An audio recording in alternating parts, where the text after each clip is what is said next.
I mean this very sincerely. Thank you. Thanks for being here. This is a busy time of the year for everybody. This is not an easy place to find, but when you find it, you probably don't want to leave. I've had a chance to be outside for about 10 minutes today to take a call, so I hope you had better luck than I did on getting outside. But really appreciate you being here. It's a busy time, but there's a lot happening. I guess I would just say a few things. I have a few maybe just overviews, etc. To me, it's been a really exciting year for the conference, and maybe I look at it from an academic and athletic year. We're coming down to the end. We've won 5 national championships, the most of any conference in the country.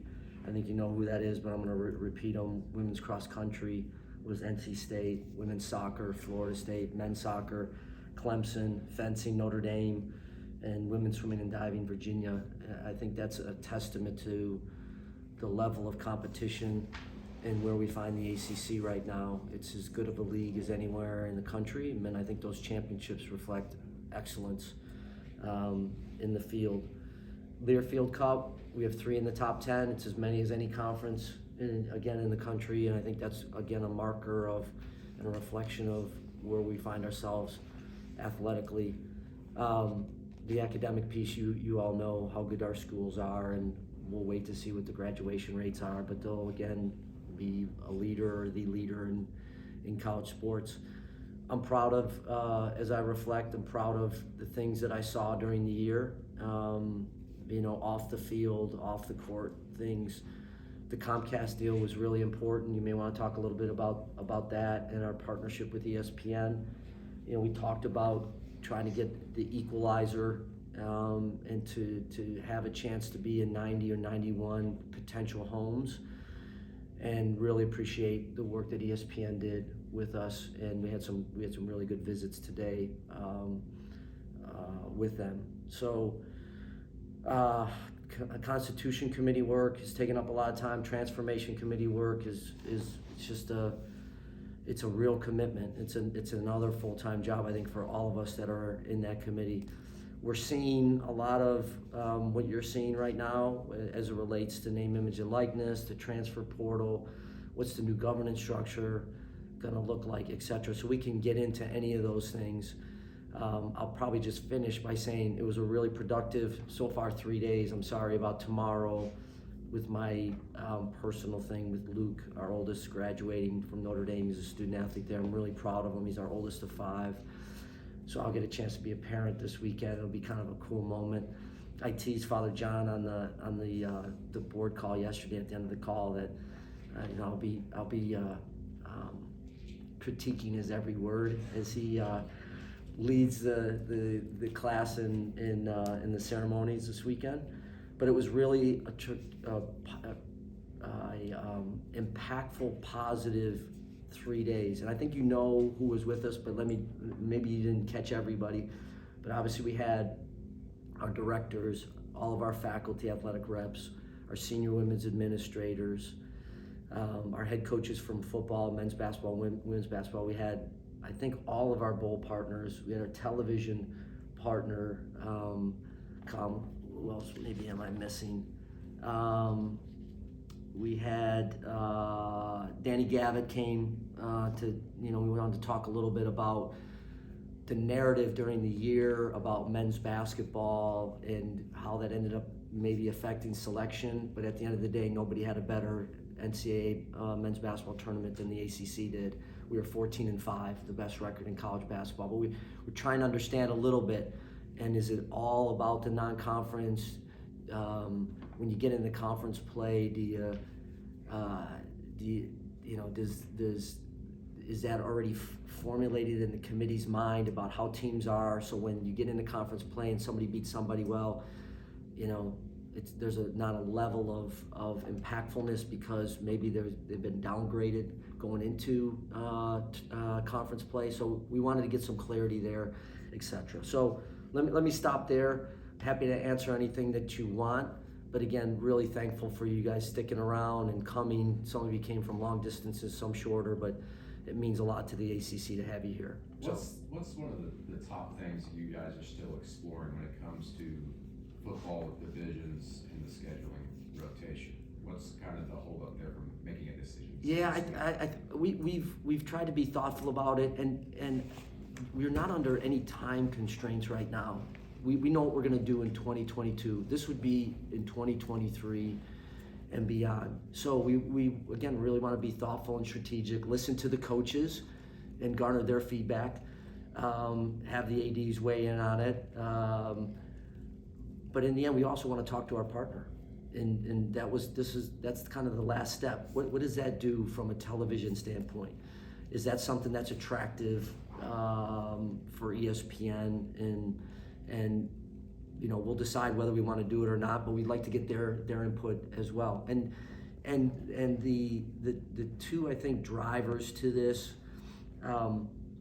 One is the opportunity for our student athletes to play every school in the ACC over a 4-year period of time. That's just not the case right now. And so that's impactful potentially for a student athlete. The other piece of it is I've always felt this way, not just since coming to the ACC. I've always felt that was a local, I would call it local, that's my term, a local decision about how you handle your conference and how you handle your conference championship. And obviously we have legislation that states otherwise, that you have to have divisions to have a championship and all the rest of it. Times have changed, and I think you're seeing that across multiple conferences, that they'd like to dictate what their championship structure looks like, and which will lead into eventually an expanded football playoff.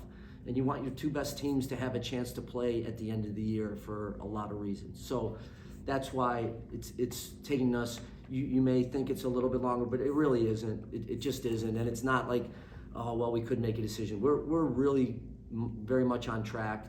But again, want to make sure we've talked to everybody to see, are we missing something here, et cetera. What sort of feedback you got from the ESPN folks about potential models and of scheduling? Scheduling. Yeah, we're just starting with them. I didn't necessarily want to start there. I wanted to start with our membership and our coaches and our ADs and those groups to see what they thought. And I think all of you know that when I came 16 months ago or so, we were going to be open to having new conversations or some of the same conversations that a lot of you have witnessed through the years. But I felt like I had the right to ask those questions, like why did we do this? Not in a critical way, but just in a investigative, exploratory way. So we'll talk to them. I think they would be supportive. I'd be surprised if they weren't, and especially if you can get some matchups you haven't had in a while.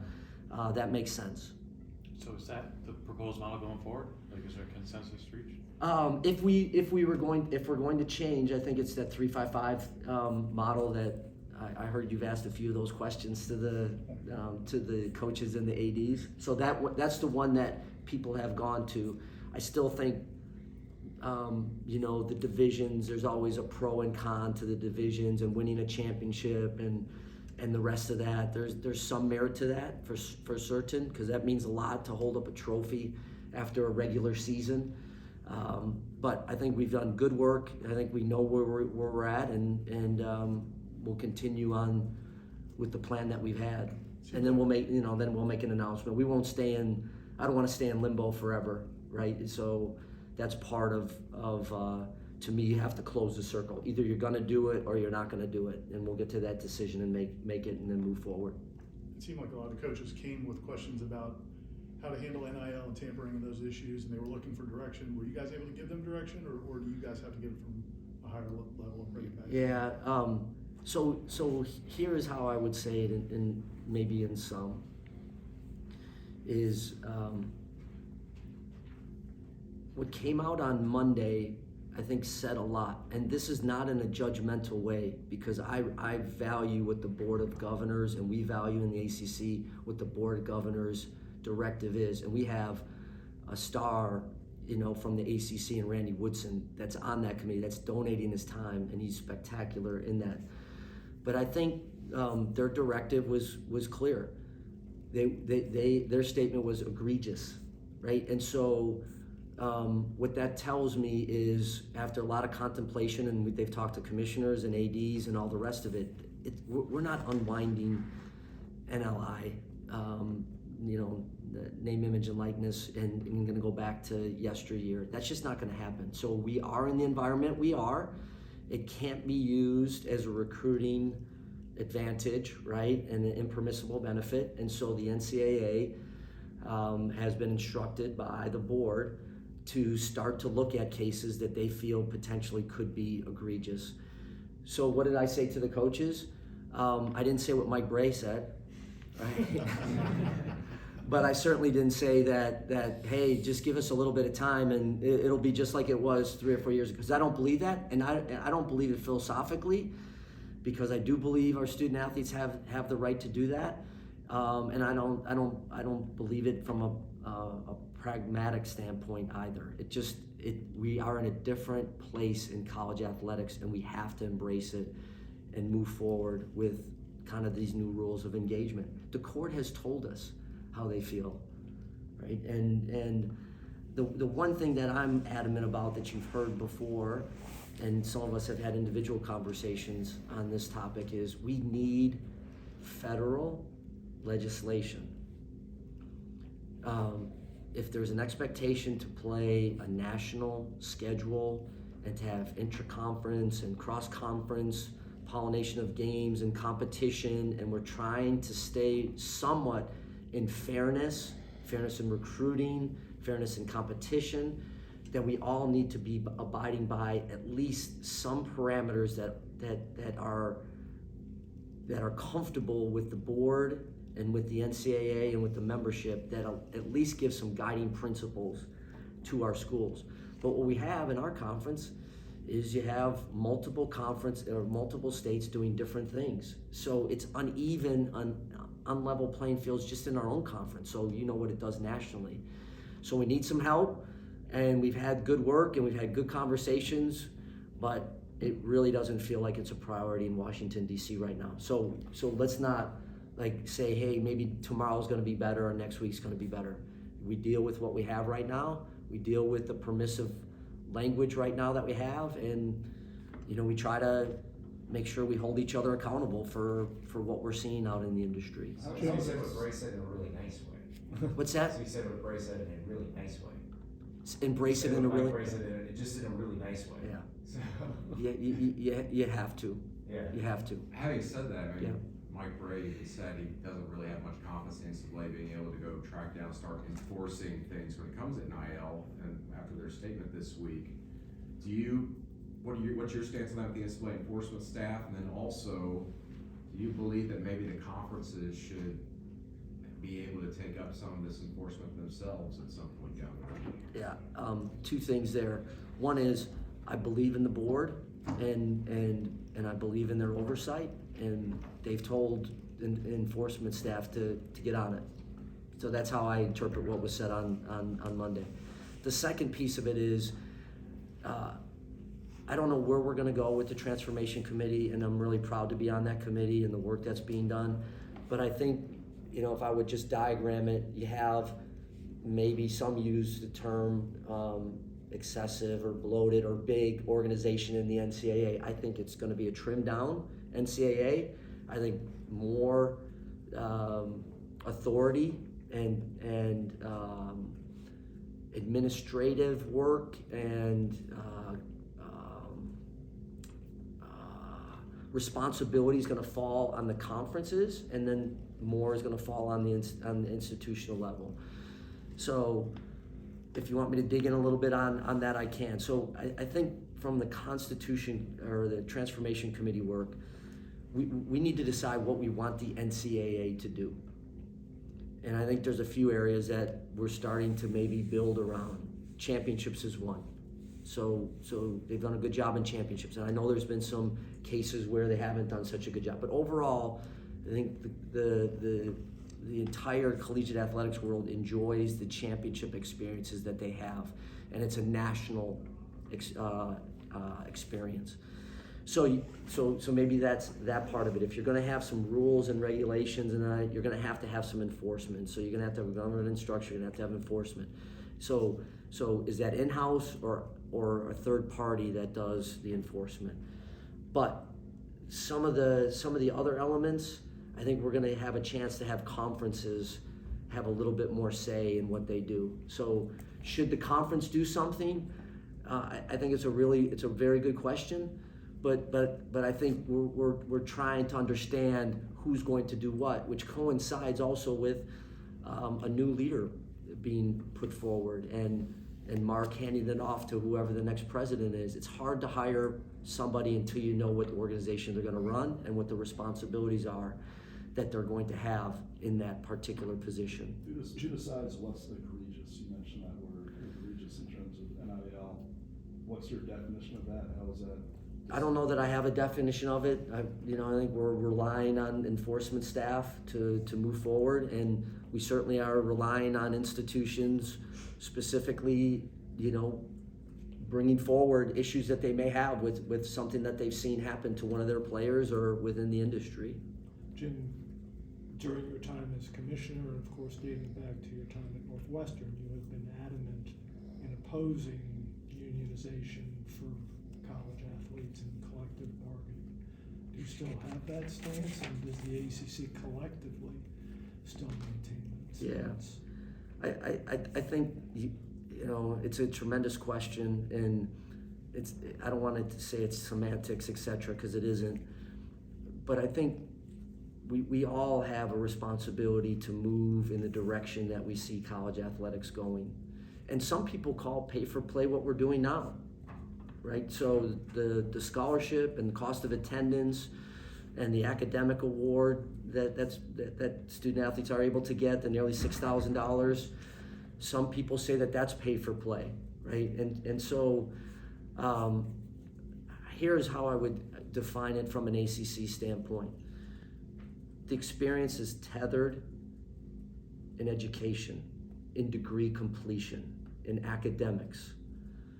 What the benefits are, I think, is what we're trying to struggle with and find some common ground about what we feel would be appropriate and what we feel would put us in a different category than collegiate sports.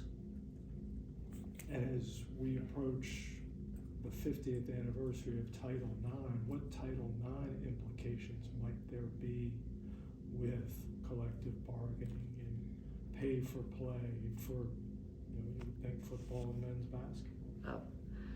So if you're not familiar, you should be. I think all of you are familiar. In the case in the state of California, they have a piece of legislation there that is going to be looked at that is exactly what you've described.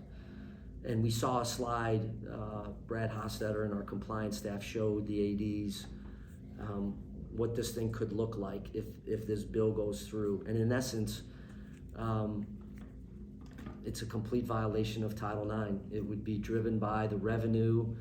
Your compensation as a student athlete would be driven by the revenue that your sport generates. And so you saw this huge number for football and basketball, and nothing for some of the Olympic sports, etc.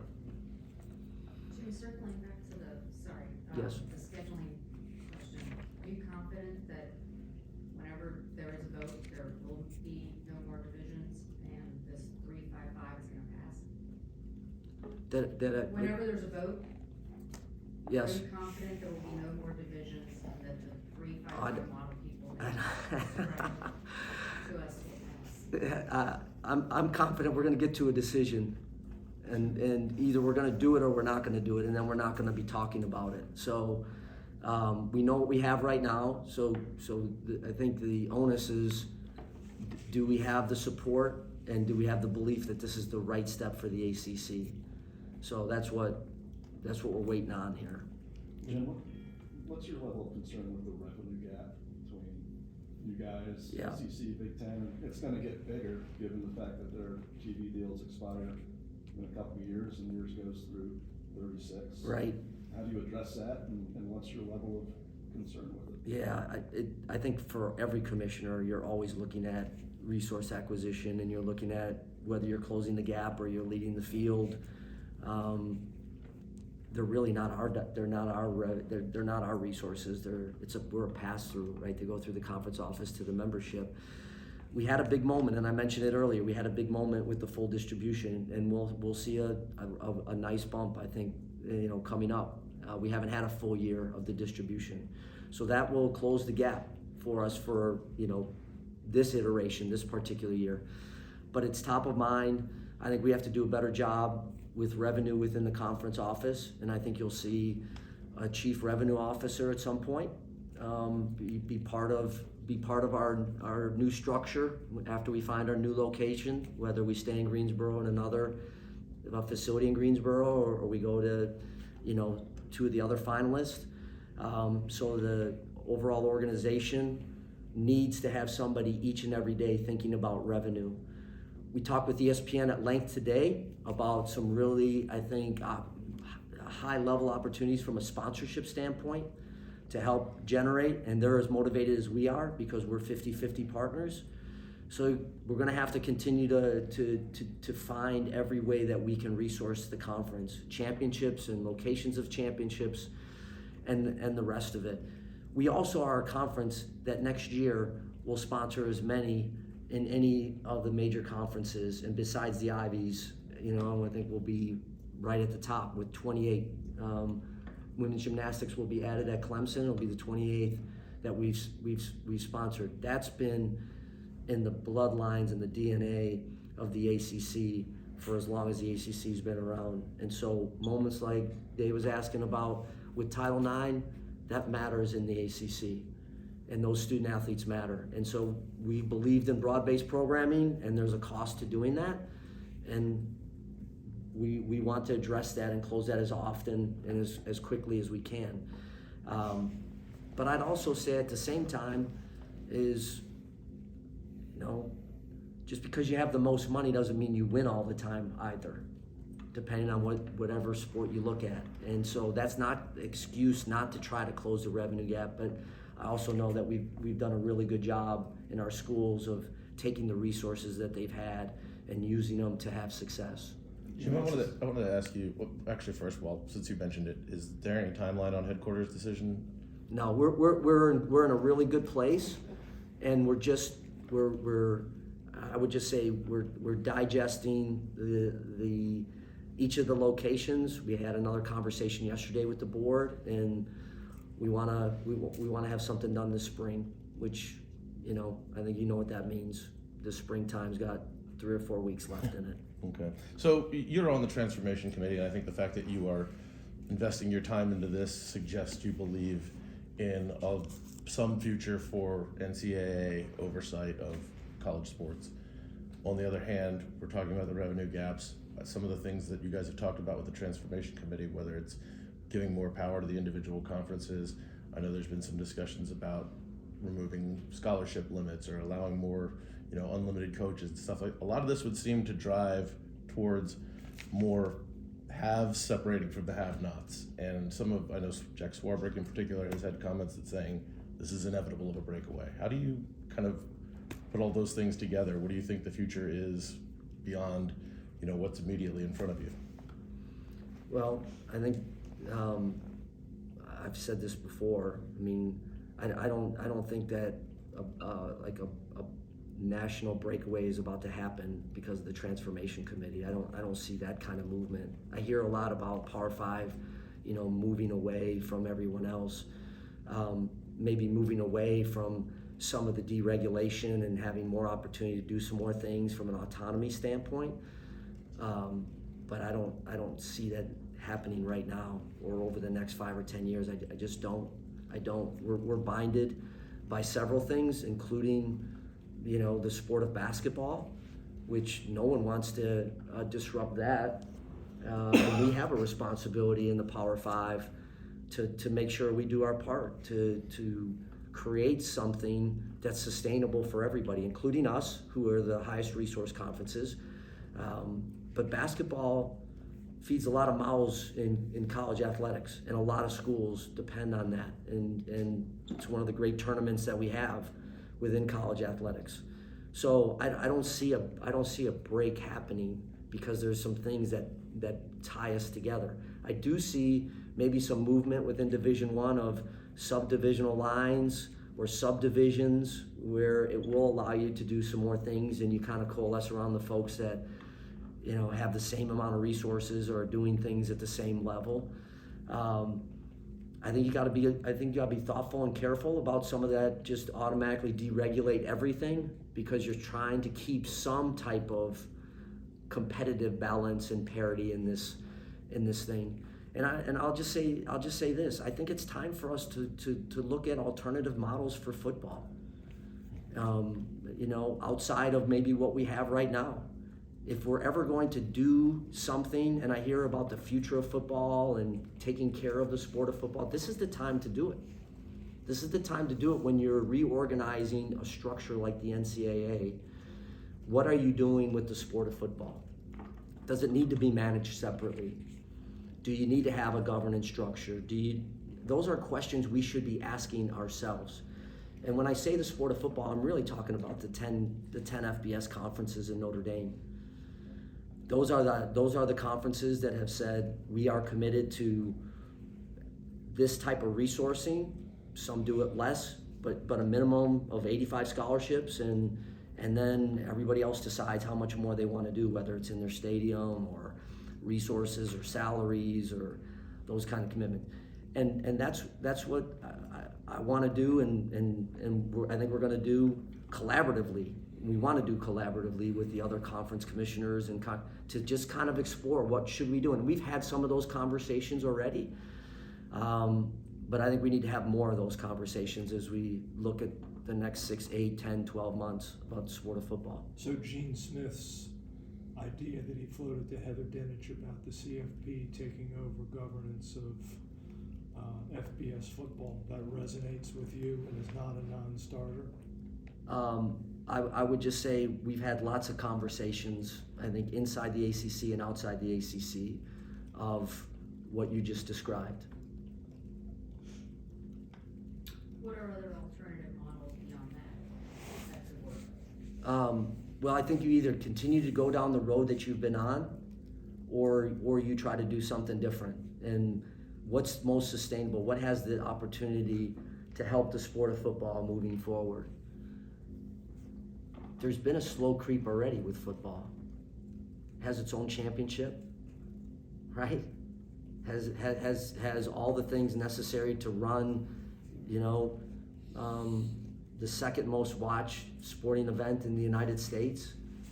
And so is there an opportunity to potentially look at what that may be if you're going to redo the NCAA and all that the NCAA cares for? Maybe there's something parallel that can have some interaction but has some standalone ability to it. You made the comment a year ago, I guess, about football being number one. Have you seen tangible evidence of the schools making those commitments to football? I do. I do. I think you see some of the movement we've had in coaching. I think some of the resources, some of the plans I hear, some of the things that are going on right now from a facility standpoint, investment standpoint, from our board. I know we've done it with the network. We just went through a whole list of stuff. Like, we've never had done 14 previews in August. We've never done the rotating huddle where we go to different venues through the season. Signing day, draft day, 14 spring games. There's a whole list of things. So it's commitment from schools and them resourcing, but it's commitment from the conference to elevate it. It's commitment from the ACC network. I'm pleased with the direction we're going in football. I really am. And we still have ways to go, but I like where we're headed. Have you decided on basketball sites for championships? We haven't. That's another good question, Matt. We're Greensboro and DC, and then we'll kind of get to work to see what we'd like to do beyond that. That was one of the questions I asked the basketball coaches when I was with them. And I'm open to places we haven't been as well to try to keep it fresh, etc. But I also know we have a really strong fan base in certain areas that we're not gonna ignore that. But I think it is an opportunity for us to over maybe it's an 8 or 10 year period to have a chance to populate some different cities that maybe we haven't maybe in the past done. So, and we want to do the same thing on the women's side, and see what maybe that looks like. But we're excited about some potential opportunities, about places we've been to, and then maybe sprinkling in a few new locations. Jim, we've got 4 more years in the college football playoff with 4 teams. When do you guys realistically, all of the commissioners, need to come up with the next format? Because the NFL is starting to grab a lot of the real estate as far as playoff games on Monday nights where potential an expanded playoff would have played the title games and those sort of things.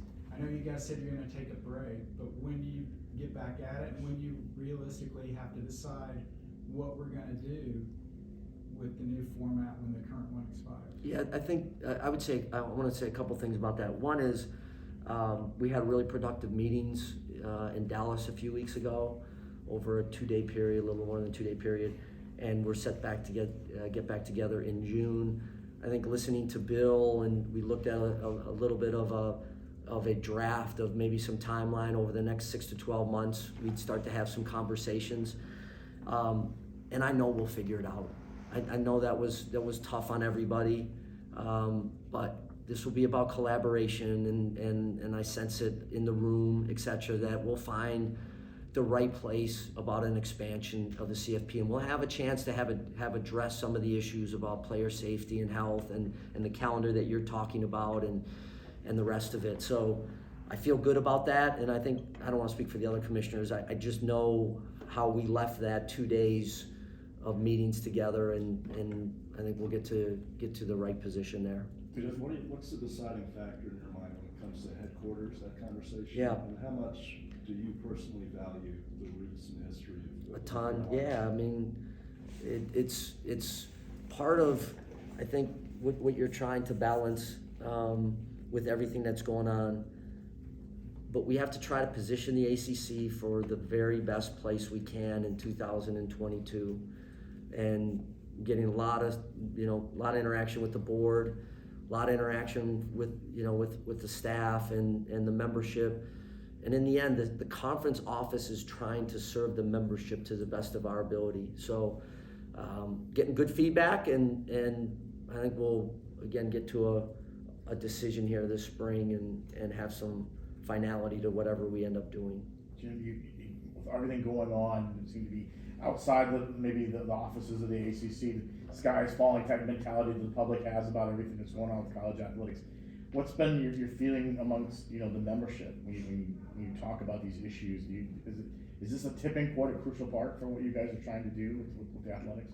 I think it's got everybody's attention, and everybody's willing to help. Everybody believes in, and we've talked about this, access and affordability to a group of young people that may have never accessed higher ed or been able to afford it. That's worth fighting for. It's second to the GI Bill in the history of the United States for a group of young men and women that have been supported through scholarships. So we have the transfer portal, and we have name, image, and likeness, and you know what? Today we woke up and we were still moving college athletics forward, and tomorrow we'll do the same thing. It may not look exactly the same. What in life has looked exactly the same over the last 50, 40, 30 years? And I think it's incumbent upon us to be open to what that can be and what that should be for the betterment of the student athletes. And mental health and welfare and health and safety on the field, we didn't talk about that 10 or 15 years ago. We just didn't. We didn't. That's top of mind. We had 3 of the best student athletes in the country with us, and telling us about their experiences and where they feel they're supported, and where maybe they can use some additional help, and all the rest of it. And I think some of you know I have two student athletes in my family, one in the ACC and one in the Ivies. And so I see it at home, and I see it in my conversations with them. And so I know people get so enthralled with the money and the captive audience and the bright lights of sport.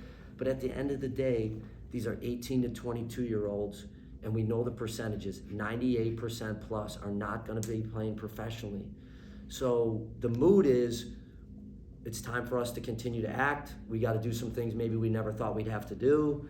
But in the end, we all believe, let's take care of those kids and let's try to provide a model, a sustainable model, a 21st century model of college athletics that reflects where we are as a society and where we are in college sports.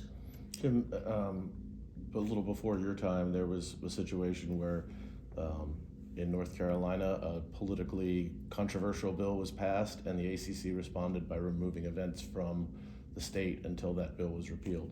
As you look at headquarter decisions, one city that has been mentioned on that is part of a state where there's a similarly controversial bill. Does that come into your thinking? Is that a part of, does that have to be a part of the equation as you review those things? I'm not commenting on any cities other than Greensboro, so Okay, you well- may think you know where the cities are, but I don't know if that's necessarily correct. So, I mean,